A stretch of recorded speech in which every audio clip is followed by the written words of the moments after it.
It's time now for a look at the latest in local news. In the news, the Jesup City Commissioners met Tuesday afternoon at City Hall. The only item on the agenda was a decision on the intergovernmental agreement for the SPLOST 5, in which the county commissioners gave the City of Jesup Commissioners a deadline of 11 a.m. today to sign the original agreement or be shut out altogether in SPLOST funding.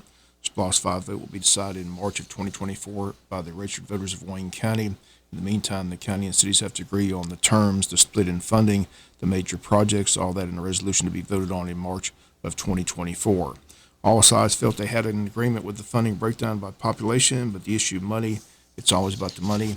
County Administrator Paul Drawdy projected that the SPLOST 5 would generate approximately $28 million, and any excess money the county will use to roll back the millage rate. City commissioners sent a revision last Tuesday saying that they wanted a part of the excess funds, that they felt the City of Jesup deserved a bigger piece of the pie. The county rejected the offer and gave them the ultimatum to sign by today at 11 a.m. or simply get shut out, and the county would proceed forward with the county SPLOST. Cities of Odom and Scriven will be collateral damage. Well, on Tuesday of this week, the City Commissioners vote 4-2 to sign the original agreement, with Commissioners Tim Cogfield and Bill Harvey saying no. They say it's simply a bad deal for the City of Jesup. Commissioner Tim Cogfield yesterday at the meeting stated that the administrator's figure of $28 million is way too low. Cogfield provided numbers saying he believes the SPLOST 5 could generate closer to $40 million, and the city would be foolish to sign the agreement. Here were some of Tim Cogfield's comments at yesterday's afternoon meeting. Said in the meeting, if I'm correct, Commissioner Gordon said he was going to use the money not to give us the percentage that we've gotten in the past. They're going to keep the excess money to reduce county property taxes. And that gives it gives 3/4 of the benefit to the unincorporated county.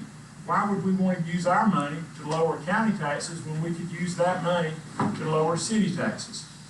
So, the idea that even all these people or us are going to be there in 7 years is not hold water. But I think as my late friend, the late Commissioner House used to say, the bottom line. The bottom line is, I'm going to tell you what's going to happen. And I'll bet anybody that wants to bet, Brother Jack, I hope you'll forgive me, $1 to a donut, or $100 to a donut. I'll bet you $100 to a donut. This is what's going to happen. For the next 4 to 5 years, they're going to use this excess funds clause paragraph, but they're going to beat us over the head every agreement we have. They're going to beat us up on the fire agreement. They're going to beat us up on service delivery. They're going to beat us up on everything, and they're going to use this paragraph as extortion, and they're going to say, well, now, if y'all are insistent on that, we're not going to have any choice but to pay for that ourselves, and so we're not going to have any choice but to take this excess money. We didn't intend to, but we're going to take it. They've already said that's what they're going to do. And then, when the excess money starts coming in, after they beat us up on all these agreements to get more favorable terms for the county, you know what's going to happen then? They're going to take the excess money anyway. And again, Commissioner Tim Cogfield went on to say that the only county commissioner he trusts is Jamie Hickox. He says he didn't appreciate how she was treated by her fellow commissioners at last Friday's county meeting. He also pledged to go out and vote against the SPLOST and campaign against it. Commissioner Pam Schumann is the commissioner who made the motion to pass the original agreement. She says she appreciates Mr. Cogfield's position, but she says it's all about trust. She says she believes the county will do the right thing by the City of Jesup, Odom, and Scriven. Here were her comments in motion on Tuesday. The county did keep the excess, and in the past, Clause 9D was written in past clauses, and they, in good faith, still gave us the percentages that were written in the IGA. In my heart of hearts, I still believe that they'll do the same thing. I know what they said over the podium. I did listen to their meeting a few days ago, but I believe precedent has been set, and they've done that in the past and given us what we deserve. We did go from 35.7% that we got in SPLOST 4, agreed to the 32.5 this time, and I believe they had some projects where they needed us to go with the 32.5, but they presented data from the census to show us that that's what our population read as 32.5. We did go down just a little bit, but yet we still agreed to it. The only thing we wanted, and I wanted this, is that paragraph 9D to be rewritten, just in case we were not, present or involved at the in years to come, because this is a 5-6 year deal when it comes to SPOS. So I needed this to be presented so that everybody would have the numbers to see how it would impact the citizens of Jesup, how it would impact the citizens of the county, how it would impact Oldham and Scriven, but yet and still, I still say that we need to make a motion, because I believe in good faith that the county's gonna do what's right. So you make a motion, Dr. So I'm gonna make a motion that we approve the IGA as it is written, with 9D written the way that it's written, because I believe we will take a greater loss if we do not move forward with how it is written, with the 9.1 million that they predicted that we will receive. And I think in good faith, past mayor, I believe in good faith, the county's gonna do right. I believe that, I believe it. And then I'm gonna defer to Mr. Our attorney if they don't do right. But I just feel like they're gonna do right, because not only do we need this money, Oldham and Scriven needs it too. So I'm gonna make a motion that we move forward with the IGA as it has been presented. And I do feel a little bit bad, county, that we had to come to this point. I do feel bad, and I hope that we can talk one day to make all of this right and to cultivate a better relationship. But I'm gonna go with a motion to approve it exactly how it is written. And once again, that was seconded by Stanley Todd, voted on 4-2, with Commissioners Cockfield and Harvey voting no. Mayor Ralph Hickox only votes in case of a tie, but he said if it came to a tie, he would vote for it. But he also believes the city should receive more money. But he says at this point, yesterday, it was simply a yes or no vote, and both had repercussions. Whatever one you want, there's repercussions for yes, and there's repercussions to no. Now, if you vote no, and you're hoping that, and your hopes is that next year, and we'll all be against the SPOS, and we'll vote it down, and next year we'll get the opportunity to renegotiate. Let me tell you, we're going to lose. The city of Jesup is going to be short $1.47 million. That's a fact, because we will lose SPOS for a year. And that's based on hope. Hope that the same group is going to give you not only a better deal, but one that will compensate for the $1.7 million. The second option is if we vote no and it goes to a tier 1. If it goes to a tier 1, $10 million for the courthouse, as they project, is going to come off the top. With that, we received no more than $5.6 million of the 9 that we would have got, of which that means we're losing $3.6 million. The city of Jesup, with that no vote, is going to lose $3.6 million. If they jack the price of the courthouse up, which I wouldn't be surprised if they did, because they might think that's all they're going to get. Let's say they went to $15 million. We would not get but $5 million 4.1 that way. We would lose 5. If we vote yes today, the city of Jesup is going to get the city of Jesup is going to get $9.2 million. Now, I don't know if we're going to get 1 penny over that for excess money.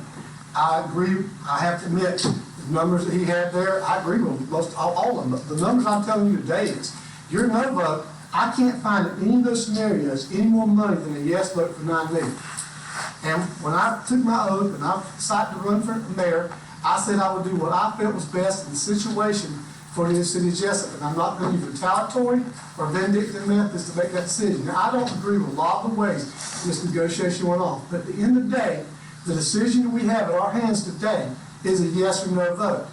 And if you vote no, there's going to be a loss of money between $1.5 million basically, with a hope of more, $3.6 million, or a loss of $5 million. That's a fact. If we vote yes, we're going to get $9 million, 9.2. Before the vote was taken, Commissioner Bill Harvey questioned whether or not Commissioner Joe Arati had a conflict of interest. Commissioner Harvey said he got a call from constituents questioning that he believed Joe Arati worked for the county. Former Mayor David Earl Keith attended yesterday's meeting, and he was on hand to explain to them that Joe Arati works for the Wayne Memorial Hospital Authority Board, not for the county. Again, Joe Arati was at the meeting by phone as he's on vacation. The connection not very good, but he sent the following statement, which he stated at the meeting to Mr. Harvey. He's not very happy with Mr. Harvey. He says, quote, if Commissioner Harvey thought there was a problem, all he had to do was pick up the phone and talk about it to me. Instead, he attempted to discredit me and my vote because he had a difference of opinion. And he felt that if they discredited my vote, a 3-2 vote on the motion would make it fail. I'm disappointed, Mr. Harvey, and hurt by this, end quote. Once again, the word trust was used time and time again in yesterday's meeting. It's apparent that Commissioner Tim Caulfield doesn't trust the county. Pam Schuman says she trusts all the county commissioners and Administrator Paul Drawdy. Commissioner Stanley Todd went on about a 5-6 minute discussion saying he trusts all the county commissioners and Paul Drawdy. Shirley Armstrong says she trusts God and hopes it all works out. Once again, the vote 4-2 to move forward with the original SPLOST 5 agreement. It's definitely good news for the cities of Odom and Scriven. The county feels good about it. 4 city commissioners believe they can trust the county to good for the betterment of the county and the cities of Jesup, Odom, and Scriven. Next, the voters in March will decide whether the SPLOST funding continues. Again, one commissioner says he'll simply campaign against it, and that's Commissioner Tim Caulfield. We'll be back with more news after this word from our sponsor, other commercial messages, so please stay tuned. In other news, Wayne County Superior Court's back in session today. Defendant John Yonkowski back in court for a third bond hearing, and state law entitles him to a bond today. He's been in jail for more than 90 days without an indictment by the district attorney's office, who will not comment on why they have not presented the evidence to a grand jury in Wayne County to seek an indictment. WIFO believes that Judge Guy will be asking that question in court today. Yonkowski was in court Monday on separate charges. One of those charges was a rape charge, which, after lead detective Kickletter testified, Assistant DA Nigel Lush told the judge that the state was dropping the rape charge due to lack of evidence. And again, this alleged rape occurred 9 years ago. Also, a charge of possession of explosive device was presented Monday. That was approved by the judge and will be part of today's bond hearing, along with the previous charges since his arrest months ago involving the alleged drugging and assaulting an undercover police officer. Yonkowski faces charges of criminal attempt to commit rape, sexual assault, and possession of a Schedule II drug. Once again, that bond hearing today in court.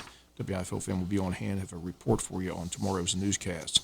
Scriven Mayor Jason Weaver and Scriven City Council, in partnership with Wayne County Chamber of Commerce, inviting everyone to the Hometown Coffee Card Connection tomorrow morning, 8:30 to 9:30 a.m. at City Hall in Scriven, Georgia.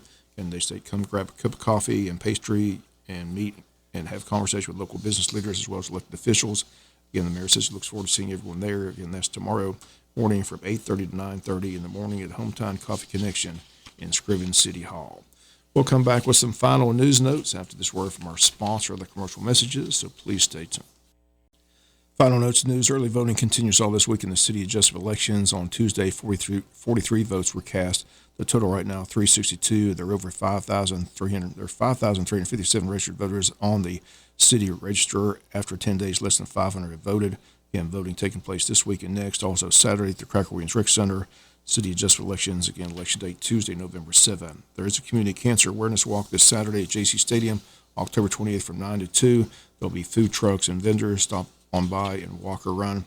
Again, that's taking place this Saturday at JC Stadium from 9 to 2. Again, a community cancer awareness walk. Scarecrows Among Us contest hosted by the Jesup Kiwanis Club and Wayne County Chamber of Commerce still has voting taking place for People's Choice, voting on the Chamber of Commerce's Facebook page. Each link counts as one vote. Voting ends Friday, October 27th at 4 p.m. Winners will be announced on Tuesday, October 31st.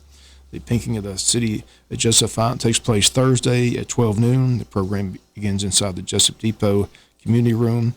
Again, City Manager Rose Marcus will welcome the crowd, introduce guest speakers, Deborah Wynn, a 2-time breast cancer survivor, and Tiffany Harker Road, nurse practitioner for the Lewis Cancer and Research Pavilion at Wayne Memorial Hospital. After closing remarks, the crowd will gather outside by the fountain for a group picture, balloon release, and the pinking of the fountain. Refreshments also will be served. Again, the public invited and encouraged to attend tomorrow at 12 noon. The Wayne County Board of Tourism second annual train day is coming up this Saturday, October 28th from 10 to 4 at the Jesup Train Depot. Featured will be model trains, vintage and new Atlantic Coastline Railroad dining car place setting, historical information and displays on Wayne County Railroad history. This year, the children's play area will be outside in the Wayne Memorial Hospital tent. Children's train rides will be held from 10 to 1 on a trackless train. Train day t-shirts will be available for $15. The event's to provide visitors with a train experience to go along with 3 train viewing areas on both sides of the tracks. The Graffiti on Trains contest is still looking for and in need of entries. If you're caught by a train, they say take a picture with your phone and submit it. These photos will be displayed in the community room as well as on Saturday. Great day of train fun for all ages Saturday in downtown Jesup. If you need more information, visit the Tourism Board website, waynetourism.com, or call the Jesup Train Depot at 912-427-3233. And the City of Odom is having an annual gospel sing this Saturday, November 4th, 6 p.m. at Odom City Gym, featuring the Glory Road Trio, also featuring soloists Benny Strazo, Paul Brown and family, and Keeping It Live. Again, that's Saturday, November 4th at 6 p.m. at the Odom City Gym. That'll do it for the latest in local news. Sports comes your way in a few minutes. Bob Morgan, have a great day.